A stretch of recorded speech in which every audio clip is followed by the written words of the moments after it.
Sir, ಈಗ ಬಂಧನ ಆದಮೇಲೆ ಅದರ ಬಗ್ಗೆ ಅನೇಕ ಹೋರಾಟಗಳನ್ನು ಈಗ ನಾವು ಮಾಡ್ಕೊಂಡು ಬಂದಿದ್ದೀವಿ.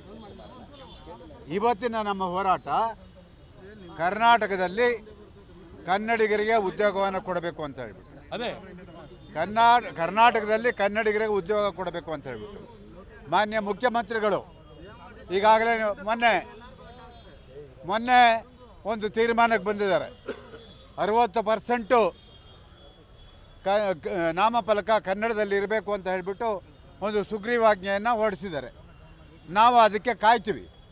ಮುಖ್ಯಮಂತ್ರಿಗಳ ಮೇಲೆ ನಮಗೆ ನಂಬಿಕೆ ಇದೆ.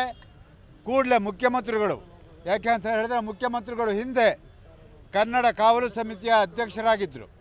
ಆ ನಂಬಿಕೆ ನಮಗಿದೆ. ನಾವು ಹಾಗಂತ ಹೇಳಿ ಮುಖ್ಯಮಂತ್ರಿ ಬಗ್ಗೆ ಹಗುರವಾಗಿ ಮಾತಾಡಲ್ಲ. ಅವ್ರಿಗೆ ಕಾಲಾವಕಾಶ ಕೊಡ್ತೀವಿ. ನೀವು ಮಂತ್ರಿಮಂಡಲವನ್ನು ಕರೆದು ಚರ್ಚೆ ಮಾಡಿ ಈ ಕೂಡಲೇ ನಗರಸಭೆಗೆ ಆದೇಶ ಹೊರಡಿಸಿದ್ದೀರ, ಆದರೆ ಕಾರ್ಯಗತ ಆಗಬೇಕು. ಇಂಥ ಆದೇಶಗಳು ಸುಮಾರು 100-150 ಆದೇಶಗಳಾಗಿದೆ.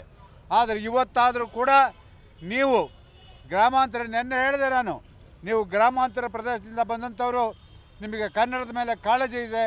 ದಯಮಾಡಿ ನಿಮ್ಮ ಕಾಲದಲ್ಲಿ ಕನ್ನಡವನ್ನು ಆಡಳಿತ ಭಾಷೆ ಮಾಡಿ ಮತ್ತು ನಾಮಫಲಕ ಕನ್ನಡದಲ್ಲೇ ಇರಬೇಕು ಅಂತ ಸುಗ್ರೀವಾಜ್ಞೆ ಹೊರಡಿಸಿ ಅಂತ ಹೇಳಿದ್ದು ಅದನ್ನು ಮಾಡಿದ್ದಾರೆ. ದಯಮಾಡಿ ನಾನು ಹೇಳ್ತೀನಿ, ಈ ಕೂಡಲೇ ಕನ್ನಡಿಗರು ಬಂಧನ ಆಗಿರೋರು ಅವ್ರು ಹೋಗಿ ಅಂದರು ಹೋಗಲ್ಲ ಅಂತ ಇದ್ದಾರೆ ಅಂತ ಹೇಳಿದ್ರು. ಅದೆಲ್ಲ ಸುಳ್ಳು. ದಯಮಾಡಿ ಅವರು ಬಿಡುಗಡೆ ಆಗಬೇಕು. ಇದು ನಮ್ಮ ಹಕ್ಕೊತ್ತಾಯ. ಯಾಕೆ ಅಂತ ಹೇಳಿದ್ರೆ ನಾನು ಹೇಳಿದೆ ನೆನ್ನೆ, ನಮ್ಮಲ್ಲಿ ಭಿನ್ನಾಭಿಪ್ರಾಯಗಳು 108 ಇರ್ಬೋದು, ಆದರೆ ಕನ್ನಡದ ವಿಚಾರದಲ್ಲಿ ನಾವೆಲ್ಲ ಒಂದೇ. ನಾನು ಮಾಡಿದ್ದು ತಾನು ಮಾಡಿದ್ದು ಅಂತ ಹೇಳೋದಿಲ್ಲ. ಹಿರಿಯರು ನಮಗೆ ಈ ಹೋರಾಟದ ಹಾದಿಯನ್ನು ಹಾಕ್ಕೊಟ್ಟಿದ್ದಾರೆ. ಅವರೆಲ್ಲರನ್ನೂ ನೆನೆಸ್ಕೊಂಡು ಇವತ್ತು ಕನ್ನಡ ಒಕ್ಕೂಟ ವಾಟಾಳ್ ನಾಗರಾಜರವರ ನೇತೃತ್ವದಲ್ಲಿ ಕನ್ನಡಿಗರಿಗೆ ಉದ್ಯೋಗ ಕೊಡಬೇಕು ಅನ್ನೋ ಒಂದು ಅಭಿಯಾನವನ್ನು ಇವತ್ತಿನಿಂದ ಪ್ರಾರಂಭ ಮಾಡಿದ್ದೀವಿ. ಇದು ನಿಲ್ಲೋದಿಲ್ಲ. ಈಗಾಗಲೇ ಹೇಳಿದ್ದಾರೆ, ಸರ್ಕಾರ ಯಾವುದೇ ತೀರ್ಮಾನ, ಇಂಥ ಹೋರಾಟಗಳಾಗುವಾಗ ಸರ್ಕಾರ ಕನ್ನಡ ಪರ ಹೋರಾಟಗಾರರನ್ನ ಕರೆದು ಸಭೆ ಮಾಡಿ ಚರ್ಚೆ ಮಾಡ್ತಾಯಿದ್ರು. ಅದು ಇವಾಗ ಇಲ್ಲ.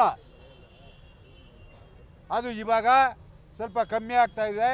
ದಯಮಾಡಿ ಕನ್ನಡಿಗರು ಸತ್ತಿಲ್ಲ, ಇನ್ನೂ ಬದುಕಿದ್ದೀವಿ ಅನ್ನೋದನ್ನು ಮುಂದಿನ ದಿನಗಳಲ್ಲಿ ತೋರಿಸ್ಕೊಡ್ಬೇಕಾಗುತ್ತೆ. ಅದಕ್ಕೆ ರಾಜ್ಯ ಸರ್ಕಾರ ಅವಕಾಶ ಕೊಡಬಾರ್ದು. ಮುಂದೇನಾದರೂ ಆದರೆ ರಾಜ್ಯ ಸರ್ಕಾರವೇ ಹೊಣೆ ಆಗುತ್ತೆ.